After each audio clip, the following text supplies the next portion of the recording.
Continuando o estudo da termodinâmica, nós falaremos agora sobre a energia interna de um gás. Bem, definido então o que seria o conceito de energia interna de um gás. A energia interna de um gás, que eu vou chamar de U, utilizar a letra U para representar, ela depende exclusivamente da temperatura absoluta desse gás.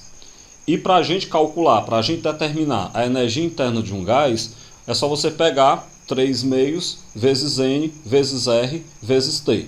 Ou seja, a energia interna de um gás ela depende da temperatura. Você vai pegar 3 meios, multiplicar pelo número de mols do gás, multiplicar pela constante universal dos gases e multiplicar pela temperatura. Além de calcular a energia interna, eu posso também calcular a variação dessa energia interna. E essa variação da energia interna, ela vai depender da variação da temperatura absoluta. Se a temperatura variar, a energia interna também varia de maneira diretamente proporcional. Então, para você calcular a variação da energia interna, que eu chamo aí de ΔU, ela vai ser 3 meios vezes N vezes R vezes a variação da temperatura. Ou seja, é a mesma fórmula anterior, só que na anterior eu calculo a energia interna numa determinada temperatura. E a fórmula que eu vi agora por último é para a gente variar, para a gente calcular o quanto varia essa energia interna quando varia a sua temperatura de determinado valor em Kelvin, já que é uma variação aí de temperatura absoluta.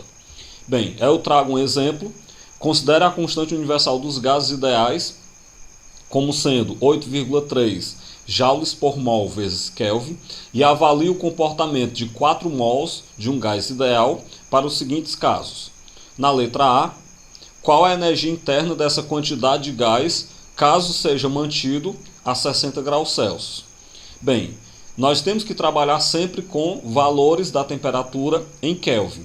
Então, transformando 60 graus Celsius para Kelvin, eu vou ter 333 Kelvin. Lembrando aí que são 4 mols desse gás, então você vai pegar a fórmula da energia interna, 3 meios N vezes R vezes T, e nós vamos substituir. Então vai ficar 3 sobre 2, multiplicado pelos 4 mols, multiplicado pelo 8,3, que é a constante universal dos gases, multiplicado pela temperatura, que é de 333 Kelvin. Bem, resolvendo então, você pega aí todos os valores, multiplica, 3 vezes 4, vezes 8,3, vezes 333, dividido para 2, nós temos então 16.583,4. Bem, se eu colocar isso em notação científica, vai dar 1,65834 vezes 10 elevado a 4, que é aproximadamente igual a 1,66 vezes 10 elevado a 4 joule. Então está aí a energia interna de 4 mols de um gás ideal quando ele está numa temperatura de 60 graus Celsius. A letra B, qual é a variação dessa energia interna caso a temperatura do gás aumente até 120 graus Celsius? Bem, se a temperatura do gás vai aumentar até 120 graus Celsius, de 60 até 120 graus Celsius, nós temos uma variação de temperatura de 60 graus Celsius. Mas a gente já viu lá do começo dos nossos conteúdos aí do segundo ano, que se eu tenho uma variação de 60 graus Celsius, na escala Kelvin, essa variação será de 60 Kelvin, já que as duas escalas são centígradas, então elas têm a mesma variação, ok?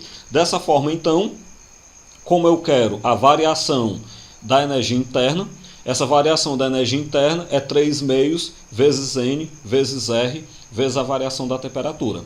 Então vai ficar 3 meios vezes o N, que é 4, vezes o R, que é 6,3, vezes a variação da temperatura, que é de 60 Kelvin.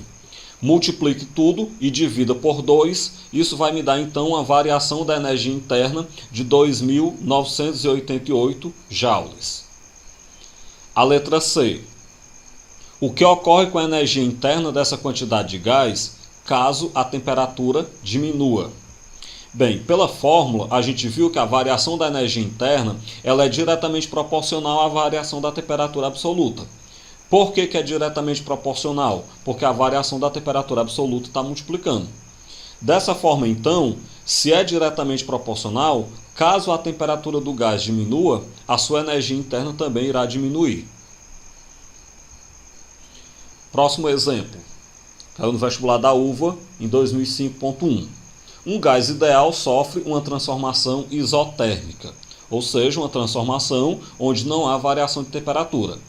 A variação da energia interna desse gás será quanto? Bem fácil essa questão.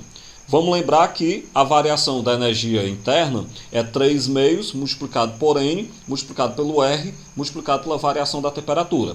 Desse modo, então, como nós temos uma transformação isotérmica, a variação da temperatura é zero.